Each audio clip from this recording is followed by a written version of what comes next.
Hi, and welcome to another episode of Hot Takes with me, the Silver Fox. John Swinney went to Holyrood today. He's best place to go, really, him being the First Minister. And in there, he made a statement about what he said were the 4 big pledges of the SNP now that he was in charge. The timing is delicious, isn't it? So he said, and I'll have to consult my notes, that they were eradicating child poverty. Fair enough. It was the SNP that's put so many children into poverty and are continuing to do so with their policies. Growing the economy, again, seems fair considering the damage they have done with their policies to that economy and the way that everything they've done has been to damage it and shrink it. Tackling climate change. Well, you could close the whole of Scotland and it wouldn't make a difference. So who knows? Who knows what that actually means? Does it mean like destroying everything? Because you can't grow the economy and tackle climate change. It doesn't work like that, John. And improving public services. And again, it seems fair that they do that when you only have to look at all the damage that they've done over the last 17 years to public services. And that would have been fine and pleasant. Now, of course, everything changes. Now, Rishi has called the election. Oh dear. And those four things that he named, honestly, I put 3 fingers up, didn't I? Those 4 things that he named have all been picked up, wrapped up, and thrown in the bin. Because the SNP now only have one priority. Survival. It is now a matter of survival. They know they are about to get their arse handed to them by the electorate in just about every single seat. They will be lucky if they end up with 10 or 11 seats. If they're lucky. Now, there is a piece here, and of course I'll struggle to find it because, you know, where... there we go. Looking on the wrong site. So it's in here, and it's in the... Get it in the centre there, yeah. Scottish Daily Express. As you can see, tactical voting can give the Nats a long overdue pasting. It's hard to read it backwards, you know. At the ballot box on July the 4th, a pasting. Now, I have been talking about tactical voting for some time. Craig, of course, has been talking about tactical voting.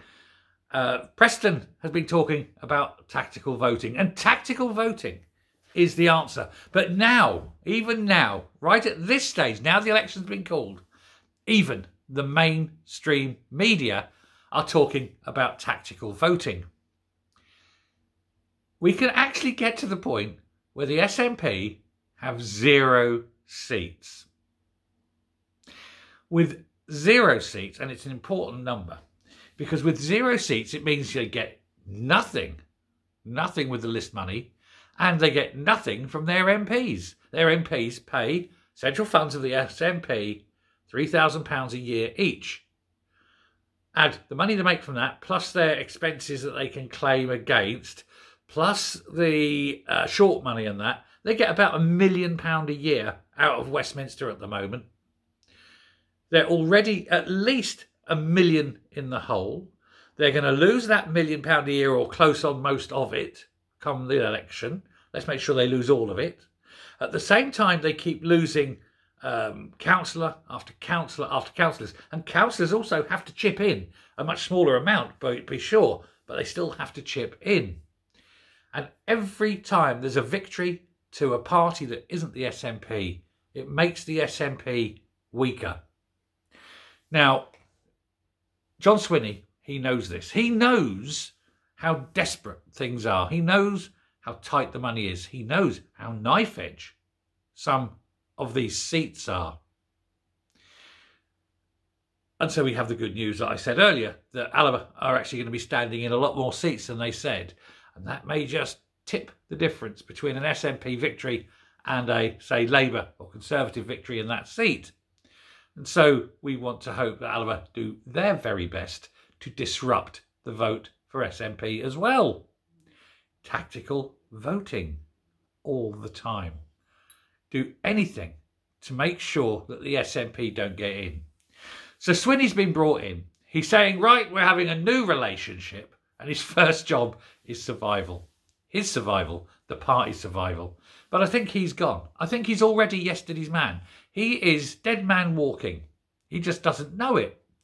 Because obviously when he was brought in, it was with the aim of a temporary leader up until the election, whenever that should be. They were all expecting an election in November, of course, and give Flynn a chance to get up, get ready, become the leader, and then get a seat in Holyrood and become the first minister there. Blah, blah, blah, blah, blah. All the magic that happens.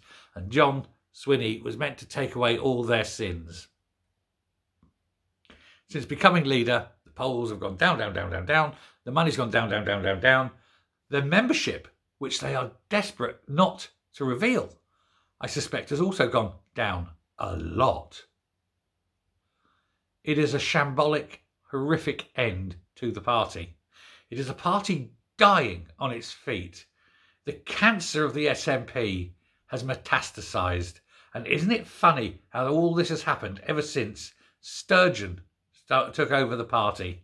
Her particular brand of cancerous hate has metastasised into what you've got today. And it's a failing, dying party. And you've just got to laugh. And so Rishi's little gamble, which he will lose, of course, he will lose, may have yet a victory.